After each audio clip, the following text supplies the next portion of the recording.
BJP के नेतृत्व ने मुझे ये मौका दिया, मैं उनका बहुत बहुत आभारी हूँ। कुरुक्षेत्र संसदीय क्षेत्र की जनता मेरे परिवार है।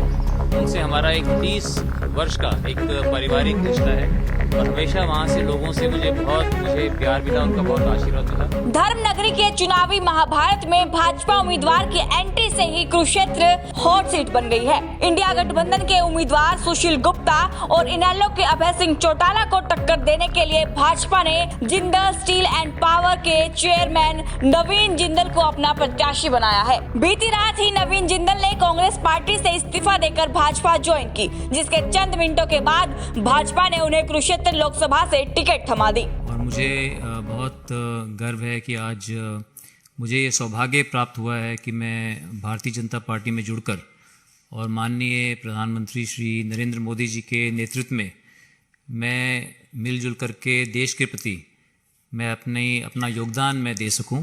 जो हम अपने एक विकसित भारत का सपना जो माननीय मोदी जी ने हमें सबको दिखाया है, तो मैं भी जो है उसके अंदर शामिल होकर और मैं कंधे से कंधा मिलाकर जो उनकी नीतियां हैं उसके ऊपर चलकर मैं अपना योगदान देना चाहता हूं।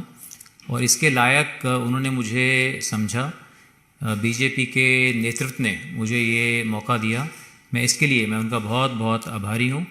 और मैं अपनी तरफ से मैं कोशिश करूंगा कि मैं उनके बताए हुए रास्ते पे चलकर और मैं देश की मैं सेवा कर सकूं। दरअसल नवीन जिंदल 10 सालों के बाद सक्रिय राजनीति में वापसी कर रहे हैं, मगर इस पूरी कवायद में सबसे बड़ा हैरान कर देने वाला पहलू तो ये है कि जिस कोयला घोटाले में नवीन जिंदल का नाम सामने आया था, जिस कोयला घोटाले को लेकर भाजपा ने न केवल नवीन जिंदल को चुनाव में घेरा था बल्कि उन्हें हराया भी था, आज उन्हीं नवीन जिंदल को भाजपा अपनी पार्टी में शामिल करती है और उन्हें सांसद बनाने के लिए कुरुक्षेत्र लोकसभा से टिकट भी दे देती है।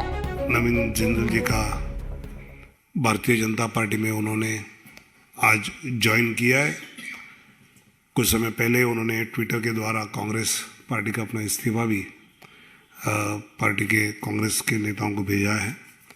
और मुझे लगता है कि नवीन जिंदल जी जैसे व्यक्ति इस भारतीय जनता पार्टी की माननीय नरेंद्र मोदी जी के नेतृत्व में विकसित भारत वाले यात्रा में जुड़ना, एक ऐसी पर्सनैलिटी है जो इंडस्ट्रियलिस्ट भी है, जो इकोनॉमी में एक बड़ा रोल प्ले करती है, राजनीतिक नेता के नाते, सांसद के नाते डिफेंस की स्टैंडिंग कमेटी पे काम किया है, एक्सटर्नल सिविल एविएशन के इसमें काम किया है, स्पोर्ट्स में रुचि रखने वाले स्पोर्ट्स पर्सन के नाते भी उनकी अपनी पहचान है, एजुकेशनिस्ट के नाते पहचान है। और इसलिए ऐसे नवीन जिंदल जी का मैं बहुत बहुत स्वागत करता हूं भारतीय जनता पार्टी में।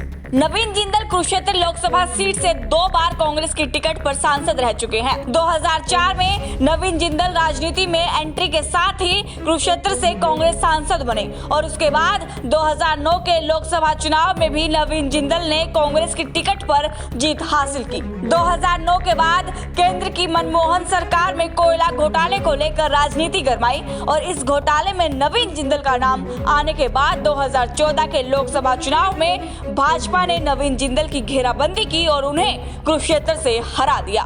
इसके बाद पूरे 10 सालों तक नवीन जिंदल राजनीति से दूर रहे, लेकिन 10 सालों के बाद अब नवीन जिंदल कांग्रेस को छोड़कर भाजपा के साथ अपनी नई पारी की शुरुआत करने जा रहे हैं। मैंने ये एक बहुत ही अपने जीवन का मेरा एक बहुत ही महत्वपूर्ण दिन है, एक बहुत ही महत्वपूर्ण कदम उठाया है, जैसे कि एक सेकेंड इनिंग्स कहते हैं। तो मैंने जो है भारतीय जनता पार्टी को ज्वाइन करके और भारतीय जनता पार्टी ने मुझ पर विश्वास जताते हुए मुझे कुरुक्षेत्र संसदीय क्षेत्र से मैदान में उतारा है, जिसके लिए मैं माननीय प्रधानमंत्री श्री नरेंद्र मोदी जी का मैं बहुत उनका आभारी हूं, जो उन्होंने मुझे इस लायक समझा। कुरुक्षेत्र संसदीय क्षेत्र की जनता मेरे परिवार है। उनसे हमारा एक 30 वर्ष का एक पारिवारिक रिश्ता है और हमेशा वहाँ से लोगों से मुझे प्यार मिला, उनका बहुत आशीर्वाद मिला। और आज जब मुझे एक बार दोबारा से मुझे मैदान में उतारा गया है और माननीय खट्टर साहब का मुझे आशीर्वाद मिला, आज जो है माननीय मुख्यमंत्री नायब सैनी साहब का मुझे जो है शुभकामनाएं मिली।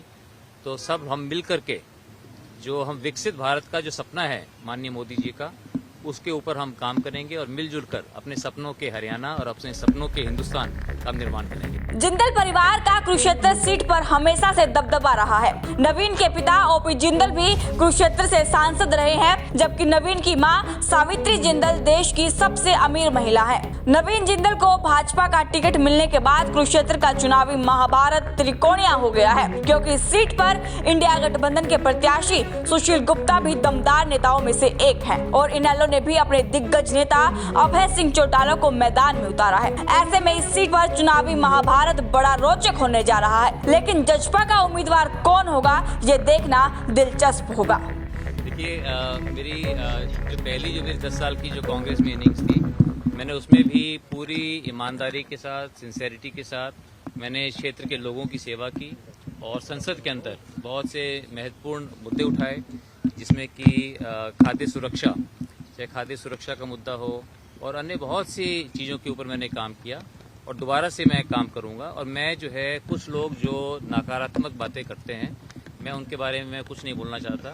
मैं चाहता हूं, मैं जानता हूं और लोग भी जानते हैं कि जो लोग नकारात्मक बात करते हैं किसी भी पार्टी में, आज जो कांग्रेस पार्टी का जो हाल हुआ है, इसी तरह के नकारात्मक लोगों की नकारात्मक बातों करने से, उनके नकारात्मक कामों से ऐसा ये हाल हुआ है। और इसलिए मैं जो है एक सकारात्मक राजनीति में विश्वास रखता हूं और नरेंद्र मोदी जी का जो विकसित भारत का सपना है कि हम 2047 तक हमें एक विकसित भारत का निर्माण करना है, मैं उसके अंदर अपनी भूमिका निभाकर, अपना योगदान दे करके और मैं उसको जो है साकार करना चाहता हूं कि हम अपने सपने को साकार करें, जिससे कि हमारे नौजवानों का भविष्य उज्जवल हो, हरियाणा का भविष्य उज्जवल हो। तो कुल मिलाकर धर्मनगरी में चुनावी महाभारत के लिए 3 धुरंधर रण में उतर गए हैं, लेकिन जजपा ने अभी तक अपने पत्ते नहीं खोले हैं। अभी तक हरियाणा में रोहतक और हिसार सबसे हॉट सीट मानी जा रही थी, लेकिन जिस तरह से तमाम राजनीतिक दल अपने हैवीवेट कैंडिडेट कुरुक्षेत्र के मैदान में उतार रहे हैं, उसे देखते हुए धर्मनगरी की सीट पर पूरे देश और प्रदेश की निगाहें टिक गई है। हालांकि सभी उम्मीदवार अपनी अपनी जीत का दम भर रहे हैं, लेकिन अब देखना होगा कि धर्मनगरी के इस चुनावी महाभारत में जीत का पताका कौन लहराएगा। Bureau report, Punjab Kesari TV.